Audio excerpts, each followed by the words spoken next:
Et en voilà qui ont sûrement une toute autre définition de la virilité. On les reconnaît à leur silhouette, montée sur leur cheval, un Stetson vissé sur la tête. Les cow-boys de l'Ouest américain ont non sans mal résisté à l'industrie agroalimentaire et à l'urbanisation.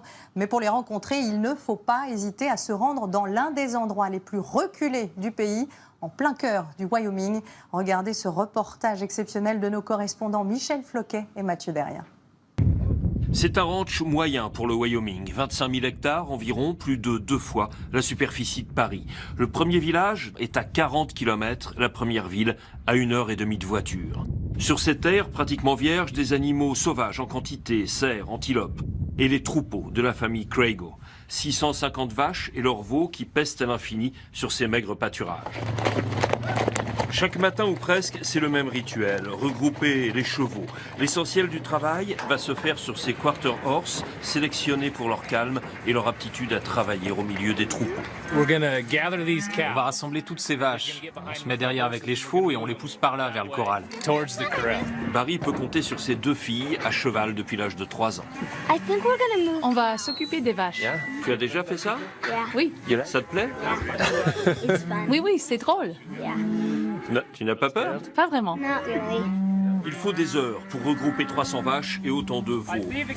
Une dizaine de cow-boys en tout, on pourrait croire que l'opération s'effectue sans effort alors qu'elle est réglée au millimètre.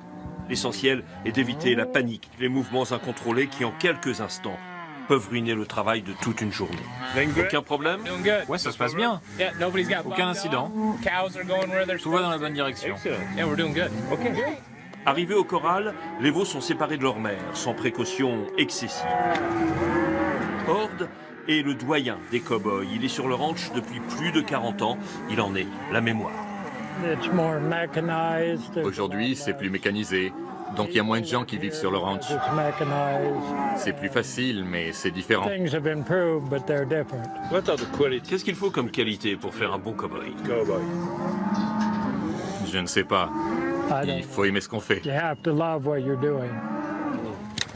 Adam Jael photographie les cow-boys depuis des décennies. Il fige sur ces clichés un mode de vie qui disparaît. J'ai photographié beaucoup de ranchs dans le Nevada, l'Oregon, l'Idaho. Il y avait 7 ou 8 très grands ranchs et dans chacun 13 ou 14 cow-boys. Aujourd'hui, il en reste 2 ou 3 avec 5 ou 6 types pour s'en occuper. Ici dans le Wyoming, comme dans le Colorado ou le Montana, de plus en plus de ranchs sont repris par des investisseurs et les plus beaux d'entre eux sont régulièrement transformés en résidences secondaires pour milliardaires. Barry et sa femme, Christine, ont été élevés sur des ranchs, mais ils ont fait des études de droit. Ils avaient le choix d'une autre vie. On aurait pu gagner beaucoup plus d'argent en étant avocat si ça avait été notre but dans la vie. Tout le monde ici a ce désir d'indépendance. On se dit qu'on peut conquérir le monde par nous-mêmes sans besoin de personne.